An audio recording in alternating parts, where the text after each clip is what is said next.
Okay na ulit kami ni Sol. So lumabas ako dito kanina, titignan ko kung anong ginagawa nila. Pinakawalan ko si Logan, pero bago ko pakawalan si Logan, nilapitan ko si Sol. Tapos umatras si Sol at tinalikuran ako. Pero nung pinakawalan ko si Logan, Saan si Logan? Pinakawalan ko si Logan. Pagbalik ko dito, ay nakatayo na siya, tapos ayan, nagpapahimas-himas siya sa akin ulit. Okay na ulit kami. Medyo moody pa itong si Sol. Pabago-bago pa yung kanyang attitude towards sa akin. Pero okay na ulit siya ngayon. So hopefully mag-normalize, no? Mag-stabilize yung kanyang pakikitungo sa akin. Yan na ulit kami, guys. Pakainin ko siya ngayon. Okay, eto na ang SDN ni Sol. Hindi sa'yo to, Logan. Konti pa dito ang kinakain ni Logan. Everyday, 1 meal a day ito. Pero tignan nyo kung gaano kalapad itong aso to. Sits! Sits! Very good! Up here daw, up here. Teka, hawak ko yung cellphone ko. Hawak ko ito sa kaliwang kamay ko eh. Sige, up here. Up here. Up here. Soink. Kayo na lang in-appear niya. Okay, diyan ka na. Kita mo ang lapad-lapad mo. Oo, 350 grams per day lang siya. Pero ito papakainin natin kay Sol ay nasa 400 grams. Ito na, Sol.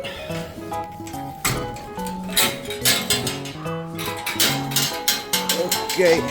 Yummy! Gutom pa rin. Kanina, pinakain ko na siya ng ganitong karami. Naubos niya. Ayan, mukhang malakas pa rin ang kain niya ngayon, ha. Ayan, ang gusto ko naman kay Sol ay magbawi siya. Ano, nakabantay ka dyan? Gusto ko makabawi agad itong si Sol para yung katawan niya hindi na ganyan, no? So, payat pa rin siya. Ayan, okay. Lakas niya kumain. 400 grams kaninang umaga, 400 grams. Kung maubos niya ito, makaka-800 grams siya itong araw na ito. So that's overfeeding. Pero gusto ko kasi na makabawi kagad yung katawan niya. And kung kaya naman ng katawan niya, why not? Kung hindi naman siya nagtatae, okay lang na magpakain tayo na magpakain. Nasara ko yung gate kasi nakabantay itong si Logan eh. Ano, Logan? Panik ka nga doon. Sige nga, pakitang gilas ka habang kumakain sa Sol. Up. Up there. Sige. Up. Up. Here. Dito ka, dito. Up. Sige. Panik ka dyan. Get up, get up, get up. Get up, get up, get up. Ayaw, pumapanik sa taas yan eh. Sige lang. Oh, nag-stop na ba si Sol? Hindi pa rin, kumakawag pa rin buntot. Nag-stop lang siya kasi nakita niya si Logan. Siguro tataka siya kung ano ginagawa ni Logan. Ayun, takas kumain. Sige lang, Sol. Kain lang ng kain, Sol. Very good, boy. Very good. Very good. So, ang maganda sa SDN, taas ng protein niya, animal protein, kaya yung amino acid range niya tsaka amino acid variety niya ay very very ideal for carnivores. Meron siyang poultry meal, beef meal. Alam niyo ba yung mga buto? Kakapal lang yan kung maganda yung protein, kasi akala ng iba kapag gusto nilang kumapal yung buto ng mga aso nila ay calcium lang ang dapat ibigay. Pero actually, yung mismong structure ng bone ay mostly protein na nafi-fill out lang ng calcium. So, lahat ng mga buto nagsisimula as cartilage actually eh. Yung mismong shaft, and yung growth plates eventually nagka-calcify, pero protein, yung mismong structure ng mga buto, protein ang pumoporma niyan. Pati ang tenga, since damaged ang tenga nitong si Sol, the high protein in SDN will do him a lot of good Kasi yung cartilage is made up of protein. So yung tenga niya is hyaline cartilage.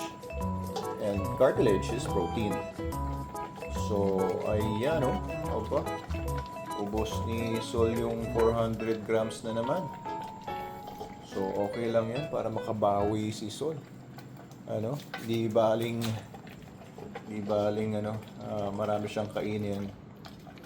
So, this is 400 grams. Katumbas na mga mahigit 1 kilo ng karne. Yun o. Very good, Sol. Okay ka na ba? Oh yes. Okay ka na? May natitira pa. Ayun pa, sayang. Ha? Sayang, Sol. Simutin mo na. Simutin mo na. Oh. Simutin mo na. Very good. Yun, oh. Oh, may 3 pa. I love May you. 3 piraso pa. Ayaw mo na. Ayaw mo na? Sige. Sige ko lang dito. Sisimutin ni Logan yan. Yeah. Hindi, busog ka na rin. Sige. Tsaka ako na sila introduce magsama kasi ano ba?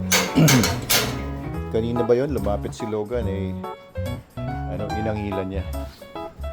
O yun lang muna guys. Namatay na yung flash ko. Ibig sabihin ay paubos na yung baterya ko. Yun lang muna, day 6 ng Soul series natin. Bukas day 7 na. Ayan, maganda na ang mga nangyayari dito kay Soul ngayon. Very good. Very good, Soul. Very good.